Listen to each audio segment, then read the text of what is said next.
তোমার ওই দুটি চোখ, নাকি ওই কালো চুল,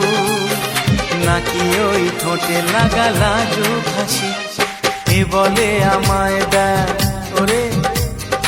ও বলে আমায় দেখ, এ বলে আমায় দেখ, ও বলে আমায় দেখ, তোমাকে পেয়ে আমি তার